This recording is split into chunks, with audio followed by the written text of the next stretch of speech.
Hi everyone, just returning with my upcycled jumper, and as you remember this was the sleeve. Here's the other bit at the side. The next part I was looking at was the darning, and let me show you. Find one bit. So I was using this wool and just creating a crisscross pattern. So I have got this hole up here. Where is it? On the front. So I've just been using a very big needle. Now this is actually, I don't know if you can see, it's actually broken as if it's been cut or a dog chewed it or something like that. So let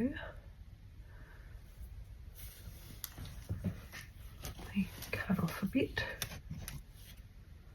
I'm going to leave this end loose. I'm just going to weave through.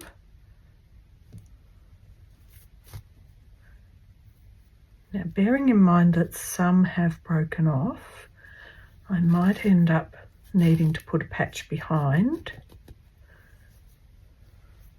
Now, I'm not doing it too tight. I want it to stay loose, because if it's pulled tight, it's going to be a bit wibbly wobbly.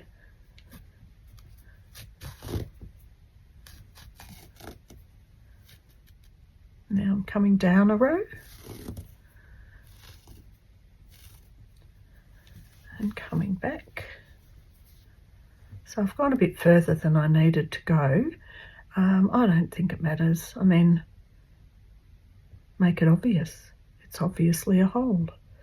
So when I get to this part, I'm going to collect the one across there and come out.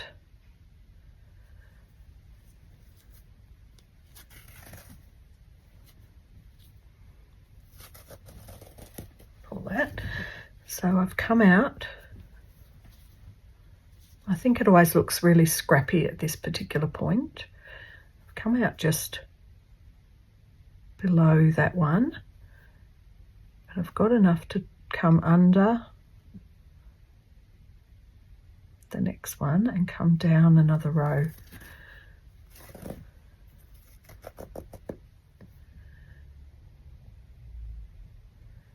So at this point, I'm going to pick up this dropped stitch.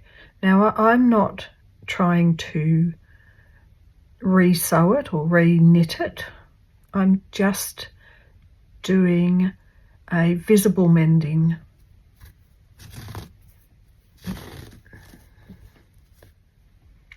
Down another row.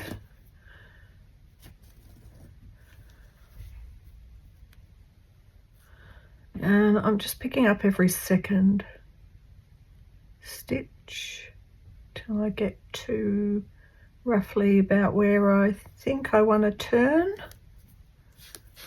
Now I've pulled this one in under.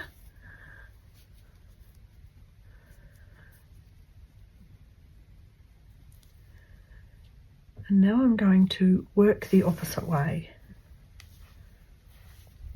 When I did this one on the other sleeve, see if I can find it, I actually tried to mix in a little bit of, what is it, like something like a little bit of blue thread with it, but it really hasn't ended up showing so much. I just wanted to add a bit more colour in there, but I think I might go over it a bit later. So I haven't bothered. I haven't bothered at all with this one because I just figured it didn't even show. You can tell it's been darned though, because it's more textural. So now what I do is basically weave in and out over that thread. I'll pull it through to the back.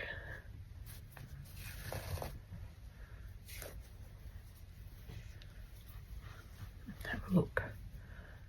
So we're getting a bit of a crisscross under this one. under,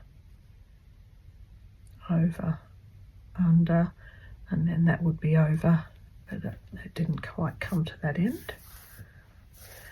After doing the workshop with Alison and Shuji, even this sort of stuff is sort of changing in my mind now. Right, so I went under that one, so I need to go over this next one. I've been now thinking a bit more about patches with holes in. If you have a, if you have a bit of the material that has got a hole in, like this on my rice bag, how you can use the Shishiko thread around the edge to sort of stop the edges going further. It's actually completely changed my concept of what I do or don't have to do as far as this sort of a visible mending thing is. So it's completely changed my idea of what this sort of visible mending thing is.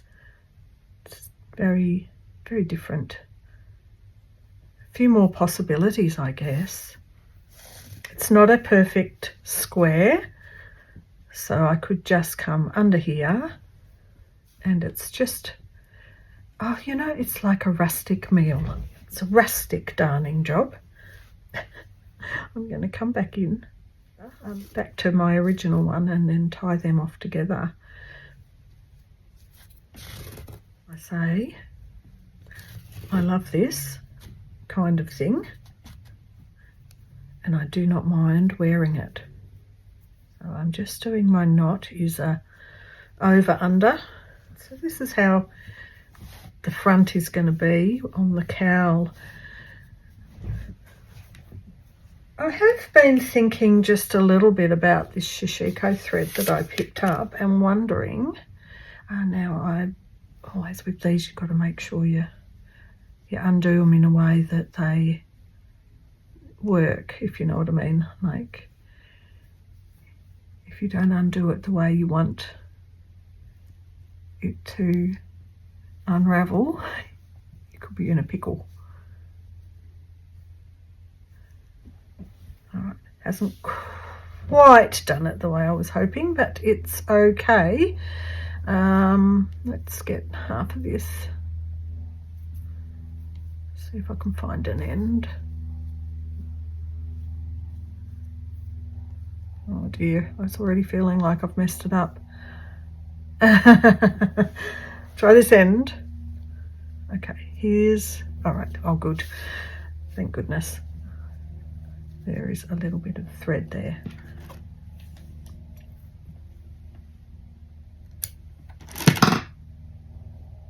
If I play my cards right, I'm not going to undo a lot of it because I like to, honestly, I stick my feet in the two ends and then I unravel it and make it into a ball. So I'm just going to pull out the bit I need. Especially want to make sure there's some light, in there. Keep my end out. Keep this like that. Put it over on something so it doesn't get unraveled. Now this is quite predominant because this is right here at the chest and right obvious, and this one is on the sleeve, so it's not as obvious. So I'm thinking I should practice on this one with this idea of what ifs. And let's see what happens if I do a sort of a Shishiko style edging. Maybe you can't see it too well. I mean, so a lot of this isn't really like, I didn't grow up learning any of this. So for me, a lot of the time it's still experimentation. still learning, and everything I learn now informs whatever I do the next time. So I don't know if it's as visible. Maybe it's the sort of thing that you do, like maybe I should have used the orange. I think it's not 100% visible as the orange might be, but it's okay. It's like not terrible. It's just not as visible as it would be if it was a contrasting colour. I did look on Instagram and find a few people that are doing this sort of visible mending, darning kind of thing, and thinking that they really do very fine work, and it's beautifully squared. So there's probably an art to it. However, this is kind of just going to be the painting jumper, so it doesn't matter too much, does it? Now I'm just thinking, looks like a little hut. Do you think? Looks like a little hut. This is what I was looking for. It's giving more definition to it, more texture than just a sort of almost matching thread that doesn't quite blend in. It's like it's almost too close to one of the colours in it.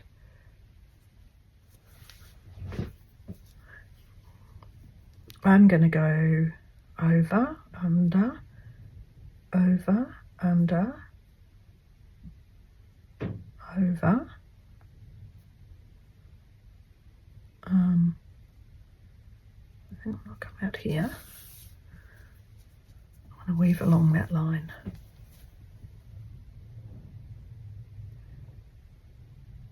Over, under.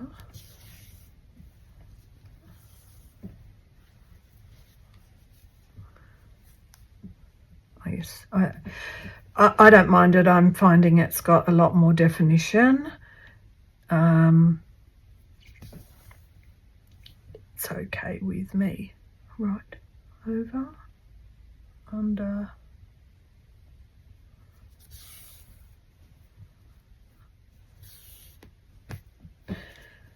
When we were doing the workshop for the Komikaburo rice bag, we also talked about the beauty in the imperfections.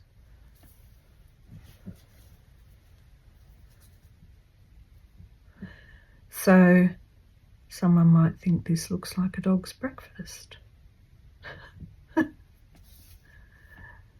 I don't. Someone else might though.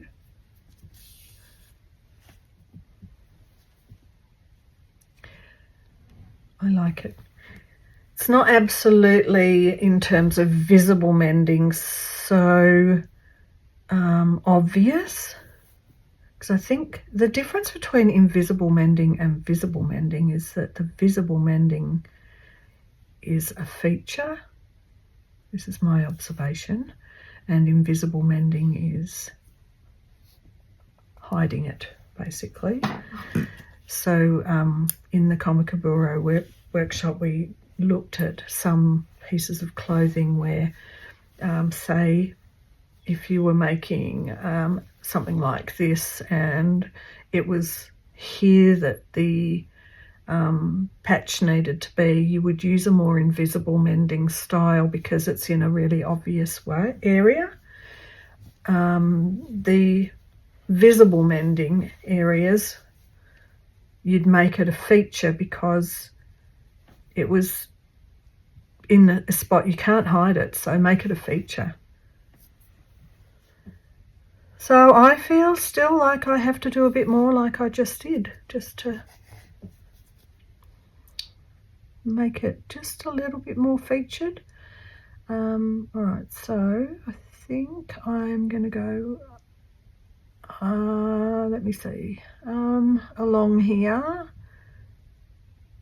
Oh, under that one. Hang on.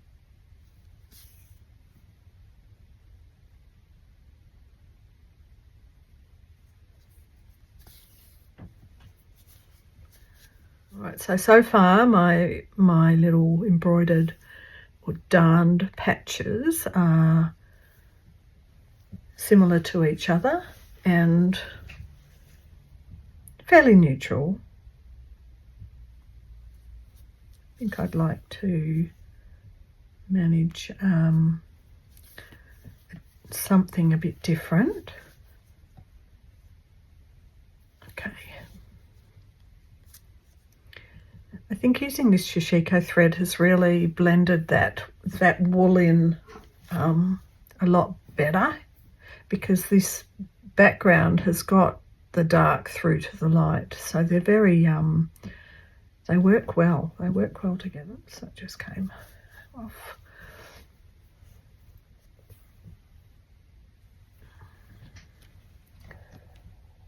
Just rethread this so I can get the tie off done. When we were doing the workshop, they had these special little magnifying glasses with magnifying glasses and a light. So even though it helped you to see how to thread your needle, some of us were a little bit wobbly, so we didn't find it as easy. So there, here we go. It's kind of at a glance almost the same colour, but you can tell it's been darned. Yeah, I'm just thinking, like, I think that I liked this because it was thicker. Anything I tried with just a thinner thread only on its own was not going to work. I think I did, I'm pretty sure I did another one somewhere. Look, maybe just did that one on the arm. Let's look at the back. Oh, here it is, there. So I had done two. This one, the actual wool that I threaded in with it is showing a lot more. So I probably don't need to do too much to that. But what if I actually use this one for a bit of embellishment on that one? I've learned from experience never to pull a thread tight in one of those bundles, because inevitably you never ever get it sorted. you end up with a mess that can't be unraveled, and I don't want to do that again. I did that with my alpaca, and it's just become way too hard to roll it into a ball. This isn't technically one of the colours that I was going to be using, because remember I was thinking I was only going to focus on a dark blue, which I've done, and this burgundy colour, and then in here I've just got neutrals, so that can be anything, so that there's no issue with this bit.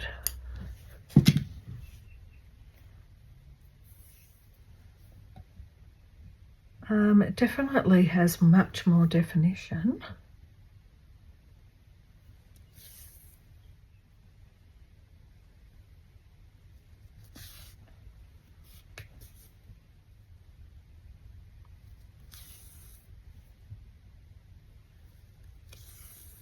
Could be that it creates under a whole new woven sort of top, if you know what I mean. Like weaving over the top of the padding kind of creates a new weaving. That's a thought.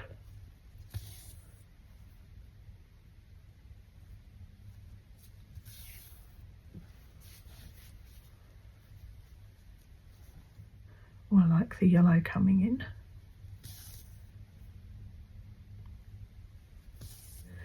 So because this shape is, it's sort of circular here, and then it's down here, and then it's up here. It's not really easy to do a very perfect grid pattern. I think that's what I'm trying to say, but I don't mind. I'm happy. Enjoying the addition of the colour, that's for sure. Okay, so I'm going to start weaving back.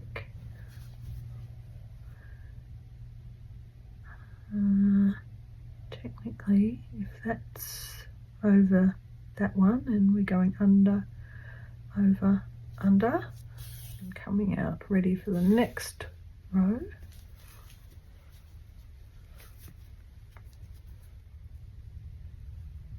Over, under, over, under, under,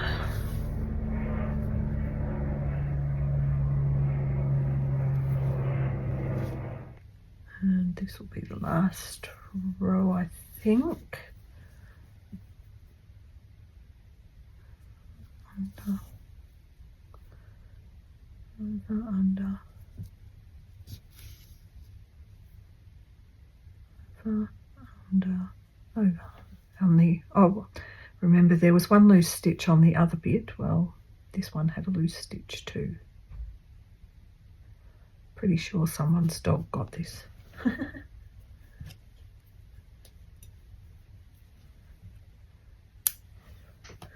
All right, let's see. What do we think with another colour?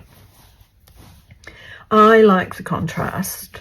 I think it really accentuates it. It says it's visible mending. It's not pretending to be something it isn't. These ones, I think I might come back in and use some of this on these ones as well and just make them really obvious. So they're not pretending to be brand new. They're not just looking like I did a shonky job.